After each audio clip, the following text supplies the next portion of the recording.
information from this east of Ukraine. A series of press briefing in Ukraine Crisis Media Center with Colonel Lysenko, who will update on the situation in eastern Ukraine. Прошу.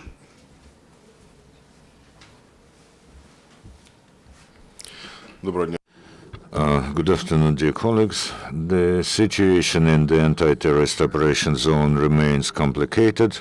In spite of a certain decrease in the number of shellings and some movements as far as the ceasefire regime is concerned on certain parts of the territory, the terrorists continue to violate Minsk agreements about ceasefire and fire at the positions of Ukrainian military.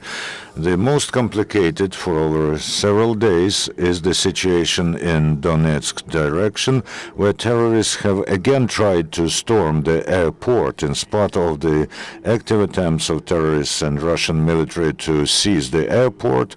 This strategic object is still under the control of the Ukrainian anti-terrorist operation forces. Ukrainian military have successfully repelled all the attacks of the militants.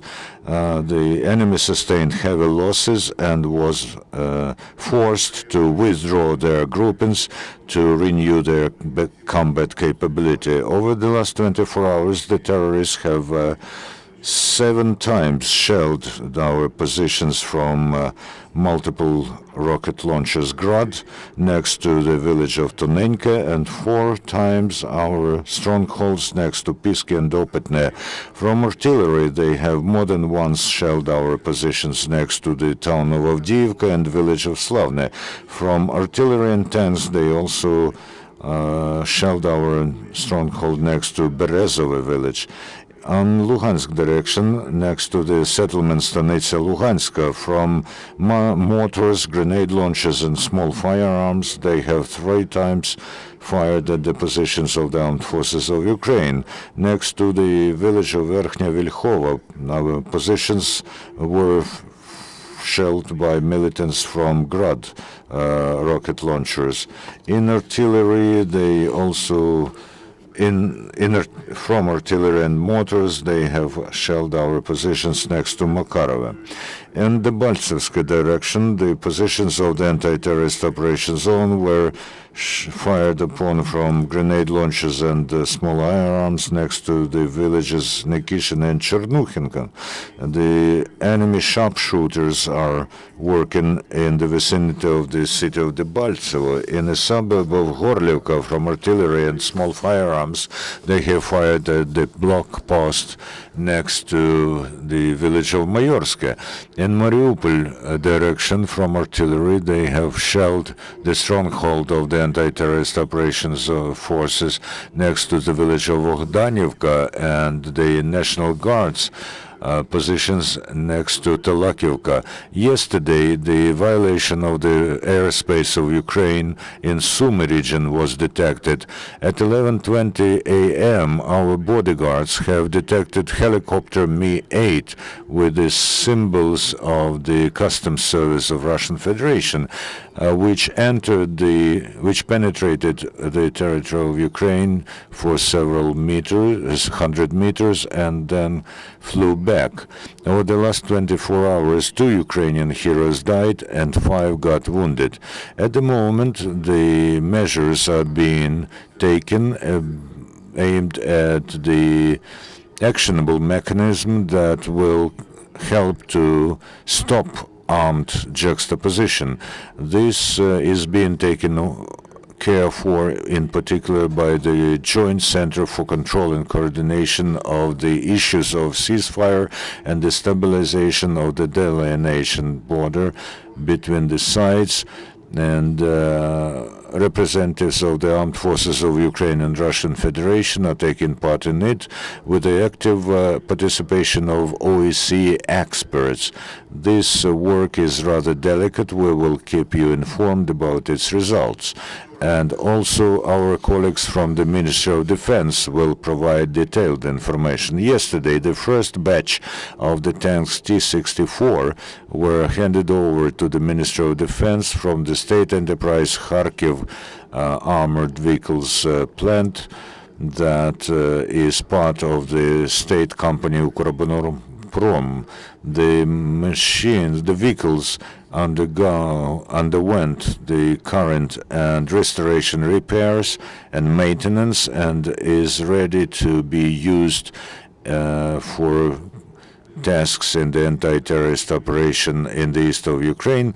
And the Kharkiv armored vehicles plant is repairing Tank 64 for the National Guards of Ukraine, and the traveling brigades teams of the enterprises are working in the combat zone.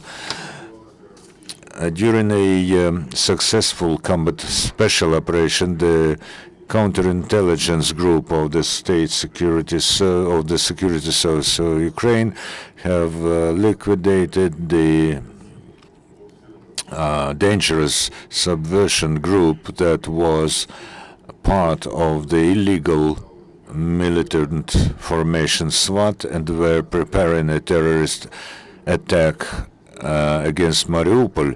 3 citizens of Ukraine were detained. One of them was collecting information about the positions of Ukrainian troops, and a huge arsenal of firearms was confiscated, and submachine gun with a grenade launcher RPG-22, grenades of different types, trinitrotoluol explosives, and ammunitions. The saboteurs had 4 uniforms of the armed forces of the Russian Federation, and they said that all the members of the group underwent training in the camp on the territory of Russia and at the territory of one of military units in Crimea, and then they were getting combat experience in the ranks of the so-called Novorossiya army in Luhansk region. In Milovsky district of Luhansk region, the State Security Service of Ukraine has detained a 47-year-old citizen of Ukraine, a militant from the so-called LNR, who was transporting arms and explosion from Russia. He confessed that he underwent special training in the Russian Federation at the base for mercenaries on the territory of Rostov region. For half a year, he was engaged in combat on the side of terrorists and also provided for illegal transportation of ammunition and arms from Rostov region of Russian Federation to Ukraine. As a result of systematic shellings by terrorists, the gas pipelines in Stanitsa, Luhanska, Makarova, Valuiske, Malinovo, Pshenichna, and Vilhova, and in the city of Shastya were damaged. Almost 10,000 customers are without gas at the moment. The militants of the so-called LNR have shelled and fired from different firearms some of the settlements on the territory of the Luhansk region controlled by Ukraine. The most complicated situation, as before, is still in Stanitsa Luhanska and Stanitsa Luhanska district.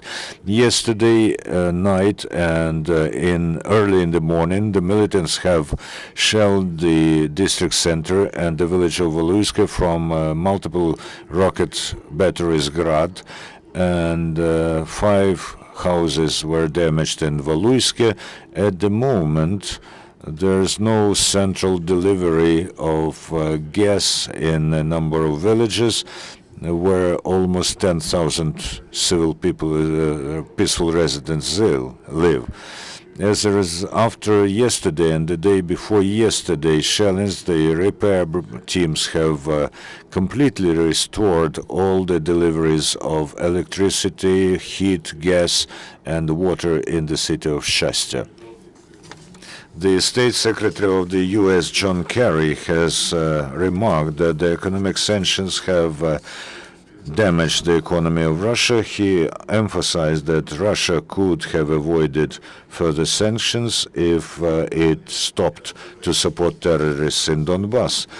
John Kerry said that after the Minsk agreements of the 5th of September about the ceasefire, Russia still sent several hundred military machines, including tanks, APCs, and heavy artillery to pro-Russian forces in Ukraine. The Minister for Foreign Affairs of Germany, Frank-Walter Steinmeier, said that Russia continues to violate international law, in particular by annexing Crimea, and he also called to stop fighting in the east of Ukraine.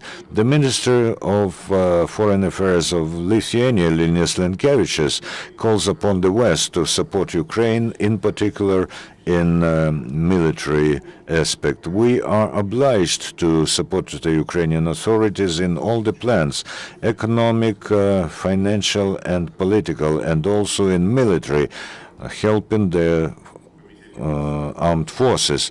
Yesterday in Brussels, the session of the Commission Ukraine-NATO on the level of Ministers for Foreign Affairs took place, and the Commission has signed a joint statement where the sides resolutely condemn the continuing and deliberate measures of Russia to destabilize the east of Ukraine, along with the violation of norms of international law.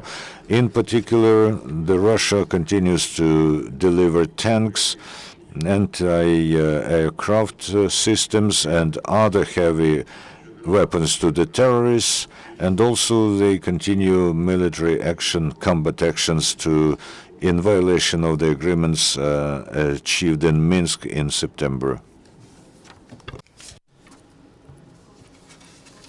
Svoboda radio station, whether National Security and Defense Council may confirm the rumors about strengthening of guerrilla movement in the occupied territories, and also the appearance of pro-Ukrainian signs on some buildings. We have been receiving information about formation of small guerrilla units in the occupied territories in Donbass, and those small groups show themselves in quite active actions, trying to destroy and eliminate both military machinery and life forces of the militants. As some representatives of the former band groups, they try and start to join these guerrilla groups. Natalia Malarchuk, Ukraine TV channel. Whether you have got any information about so-called 9th humanitarian convoy from Russia. All transport which is entering Ukraine through those fragments of the border which are beyond control of Ukrainian forces,